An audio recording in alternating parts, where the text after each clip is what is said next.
olá minhas amigas, sejam muito bem-vindos ao Focado no Edital. Eu sou o professor Igor Daltro, sou professor de Direito Administrativo de Estatuto e estou aqui hoje com vocês para trabalhar o tema licitações, contratos e convênios. São 3 itens do seu edital da UF. Então, este curso ele é voltado especificamente para o concurso da UF, tomando como referência a banca COSEAC que vocês veem aqui em nosso slide. Algumas pequenas considerações iniciais. Nós vamos trabalhar uma grande quantidade de questões. Então, procurei bastante questões COSEAC, bastante questões de licitações, é o tema mais cobrado, e trouxe essas questões para vocês. Então, vamos esgotar o tema licitações. Outro ponto fica por conta dos outros temas, contratos administrativos e convênios. O que nós vamos fazer? Existem poucas questões, então nós vamos aplicar a teoria quando tivermos a oportunidade. Já no quesito de licitações, como tem uma grande quantidade de questões, a gente tem uma possibilidade melhor de trabalhar a partir das próprias questões. E repito, somente da banca COSEAC, voltado para o seu concurso da UF. Outro ponto é que no seu edital diz assim, licitações e contratos. Aí depois fala convênios. Então, quando ele fala licitações e contratos, não dá para a gente olhar somente para 8666/93. Vamos falar, trouxemos algumas questões sobre pregão, porque pode ser cobrado de vocês a Lei 10.520/02. Pelo sim, pelo não, a gente trabalha as noções básicas sobre o pregão. Combinado, pessoal? Então, dito isso, eu não vou me estender muito, a não ser num tema, que eu, na verdade, já começo a nossa aula a partir dele. Vamos começar falando sobre licitações, contratos e convênios, a correlação entre eles. Quando o poder público deseja fazer uma contratação pública, então, se a UF quer contratar o serviço de limpeza, se a UF quer contratar um serviço de manutenção de equipamentos, se a UF quer comprar impressoras, computadores, canetas, apagador para o quadro e etc.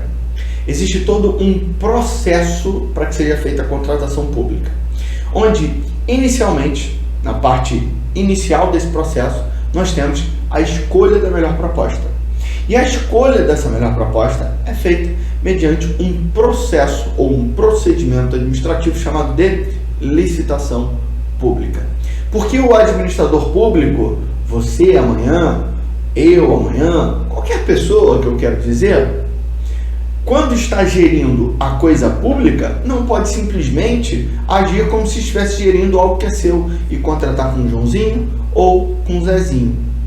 Mas somente deve realizar essa contratação garantindo igualdade de condições a todos os interessados e contratar com o dono da melhor proposta. E não o seu amiguinho, Joãozinho ou Zezinho, mas sim aquele que oferecer a melhor proposta. Então deve ser estabelecido um procedimento, onde neste procedimento, deixa eu até ficar maior aqui para vocês, onde neste procedimento a administração pública ela deve conferir igualdade de condições a todos os licitantes, todos aqueles interessados em contratar com a administração pública, e aí esses licitantes em igualdade de condições vão apresentar as suas propostas, e aquele que apresentar a melhor proposta será o vencedor da licitação, para então lá na ponta celebrar o contrato e aí sim finalizar todo o procedimento ou o processo de contratação pública. Ah, mas professor, onde entra o convênio aí? Eu nunca ouvi falar disso. Pois é, o convênio ele é um pouco diferente. Por quê? E aí deixa eu ficar pequeno de novo para poder usar o nosso espaço aqui. É o seguinte, num contrato você tem a administração aqui, querendo dar dinheiro e receber o serviço. Do outro lado, de maneira oposta, você tem uma empresa que está querendo dar o seu serviço e receber dinheiro. Então você vê que num contrato os interesses são opostos. Já num convênio o negócio é diferente. Todos têm a mesma intenção, todos têm o mesmo interesse. E como funciona isso, professor? Vamos explicar? Vamos lá. Isso funciona exatamente da seguinte maneira.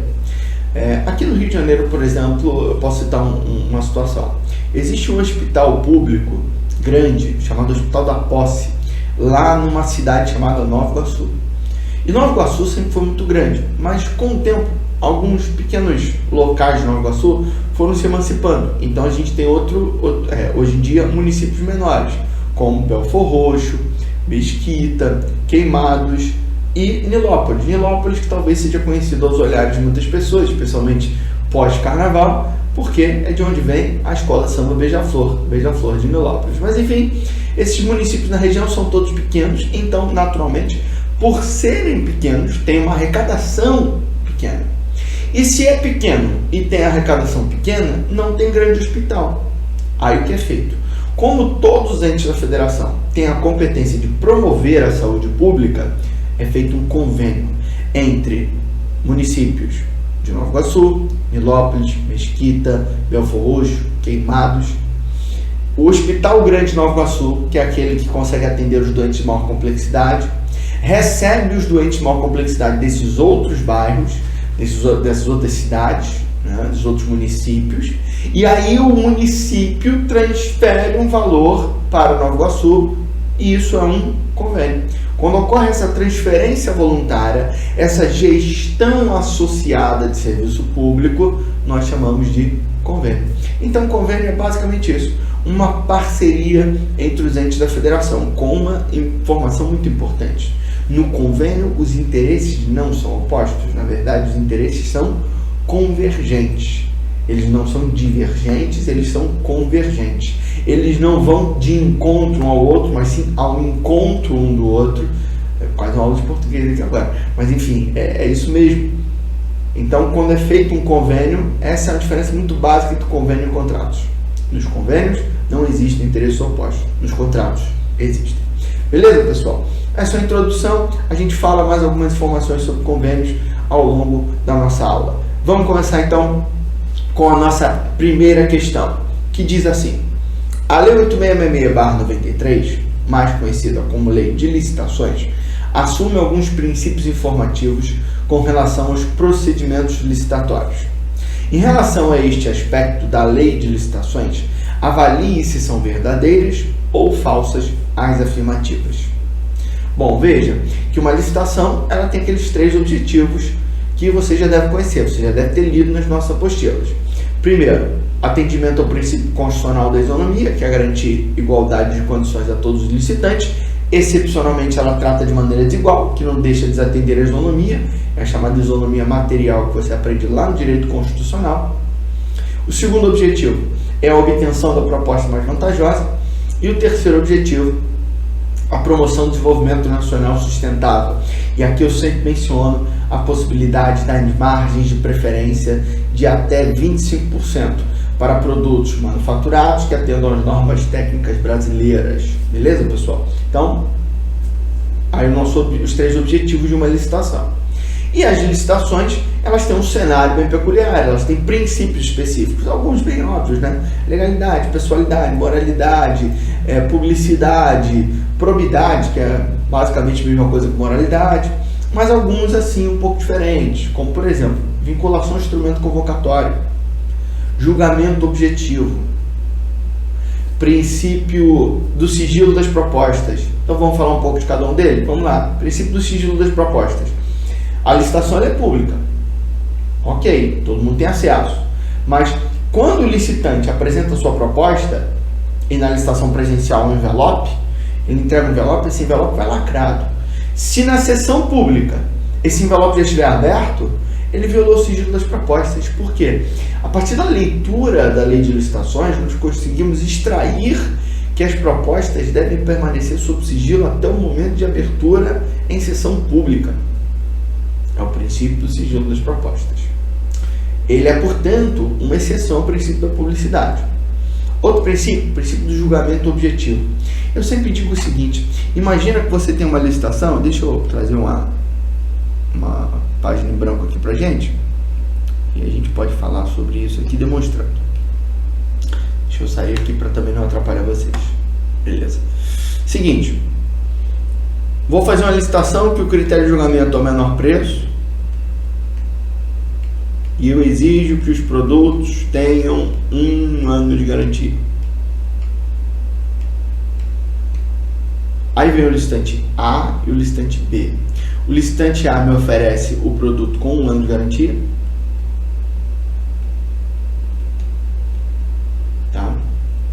e me oferece esse produto por 1 milhão. Aí vem o licitante B e me oferece o produto com 5 anos de garantia e me oferece por 1 milhão mais 100 mil. Tá bom? 1 milhão mais 100 mil. Muitos de vocês podem achar que o produto do licitante B vai vencer, né? Porque ele oferece 100 mil a mais por 4 anos de garantia. Mas na verdade, ele não vence. Quem vence é o do licitante A. Por que o licitante A vence? Porque ele ofereceu o menor preço, não ofereceu? Ele não atendeu o mínimo de 1 ano de garantia? Então, de acordo com o princípio do julgamento objetivo,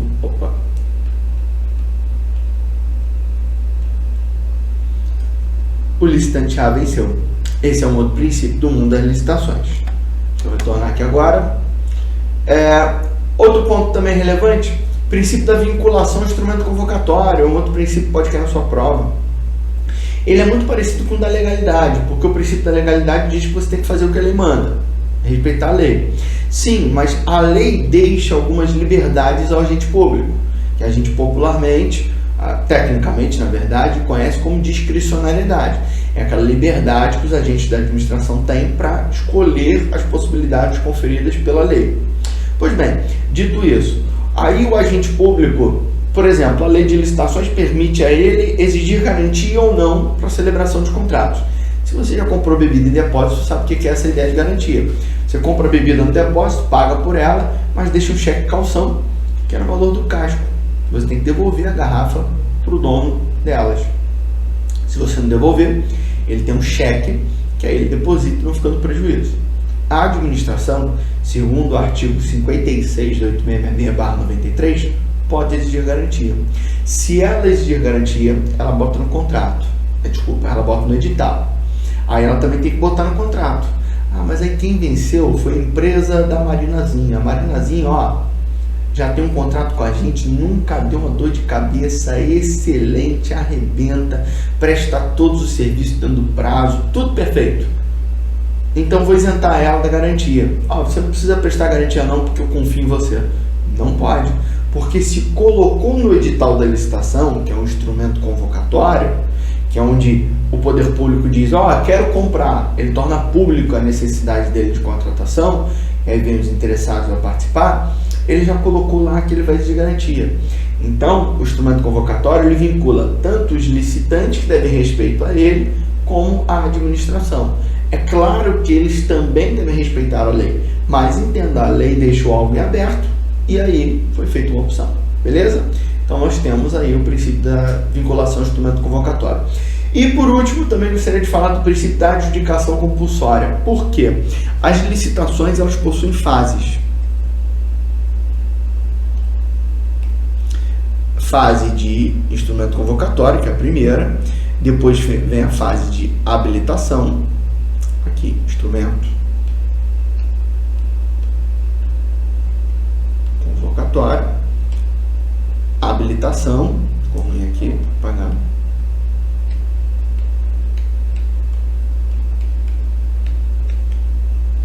Que é aquele momento onde os licitantes entregam os seus documentos, etc. Depois vem a etapa de propostas.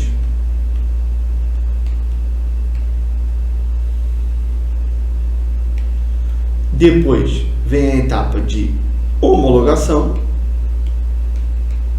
Então, seguindo tudo que eu estou fazendo até agora. O poder público anunciou que deseja contratar. Os licitantes apareceram, apresentaram suas documentações. E aí, eu quero contratar, quero contratar com você, está aqui meus documentos e minha proposta. Agora eu vou analisar as propostas, algumas podem não estar seguindo os termos do edital, já elimina, desclassifica a proposta. Outras, ok, eu vou classificá-las. Aí depois que classifiquei, pronto, já tenho o primeiro colocado e o último. Ou seja, já definimos o Mengão. Tá difícil aturar a gente. E definimos aqui também o último. Você pode chamar de qualquer outro do Rio de Janeiro, não tem problema não. Aí depois a gente parte para a homologação. O que é homologação? a comissão de licitação sai de cena e uma autoridade chamada ordenador de despesas, que é basicamente o cara que assina o cheque, ele vai verificar a legalidade de tudo, dar o ok dele, assinando embaixo, homologou. Depois que homologou, a última fase é a adjudicação. O que é a adjudicação? É a entrega do objeto ao licitante vencedor. Ou seja, chegar para ele e falar: parabéns, você é o vencedor da licitação. E existe um princípio que se chama princípio da adjudicação compulsória. Isso quer dizer que depois de homologado, eu sou obrigado a declarar o licitante dono da melhor proposta vencedor. Mas professor, peraí, ele é vencedor, ok. Isso confere a ele, garante a ele o direito adquirido em ser contratado? Não, porque a administração pode ser que ela não contrate, mas se ela contratar, tem que ser com ele, ok? Beleza, pessoal, dito isso, a gente tem aqui a nossa fase de habilitação, já entendemos tudo, agora vamos à nossa questão, que diz assim, ó. 1. O fato de que todos os licitantes devem ser tratados igualmente, em termos de direitos e obrigações, devendo a administração pautar-se por critérios objetivos, traduz a essência do princípio da impessoalidade? Sim, ele poderia botar aqui impessoalidade, ele poderia botar isonomia, mas não está errado. Então é um verdadeiro, correto. 2. A exigência de que a licitação deve ser amplamente divulgada atende ao princípio da publicidade? Perfeito também, absolutamente correto. 3. Na licitação pública, a prescrição que veda o estabelecimento de condições que impliquem preferência de um determinado licitante em detrimento dos demais constitui o princípio do julgamento objetivo? Não. O julgamento objetivo determina que a licitação deve ser julgada, deve ter, por parte da autoridade administrativa, o seu julgamento, sua decisão, sendo feita de acordo com critérios objetivos que estão estabelecidos no edital. São basicamente os tipos de licitação, né? TIPO, que é a melhor... Deixa eu botar aqui até em outra cor pra gente, né? Melhor técnica, que é o menor preço, que é o maior lance ou oferta, e tem ainda a técnica e preço. Isso aí é só porque eu quero muito ajudar vocês, tá? O que importa é que eu tenho saúde. São os critérios de julgamento. Melhor técnica, isso é muito comum na área de engenharia, onde eu já tenho um preço estabelecido, eu já estabeleço quanto eu vou pagar. Não quero saber valor. Quem me apresenta o melhor serviço? Pronto. Técnica e preço, aqui eu já não dou valor. Eu vou, na verdade, fazer a chamada média ponderada. Vai ter meio que peso, né? O preço tem peso 1 e a técnica tem peso 3. Aí vamos avaliar aqui e dar notas e aí ver quem vai ser o vencedor nessa média ponderada. Menor preço, que 90% das licitações hoje em dia são assim, que 90% das licitações são na modalidade pregão, e o menor preço é obrigatório no pregão. E por último, o maior lance ou oferta. Aqui eu estou falando, por exemplo, de leilões, onde eu contrato com aquele que me oferecer o maior valor, na verdade. Então você tem critérios objetivos. O julgamento objetivo diz que tem que ser julgado de acordo com esses critérios, tá bom? Dito isso, galera, fechamos aqui no julgamento objetivo. Então, tá errado. Desculpa aqui, ficou ruim. Então, aqui tá errado. Logo, as afirmativas 1, 2 e 3 estão verdadeira, verdadeira e falsa, gabarito B de bola, tá bom? Ah, mas professor, essa definição aqui de cima é o quê? Princípio da isonomia. Ué, mas aqui fala de condições que impliquem preferência. Isonomia não é sinônimo de igualdade? Igualdade ou desigualdade. Que existe a isonomia material e a isonomia formal. A isonomia formal é a igualdade, todo mundo tem o mesmo tratamento. Isonomia material é o famoso ditado do Rui Barbosa: tratar os desiguais de maneira desigual na medida e proporção de suas desigualdades. Beleza, pessoal?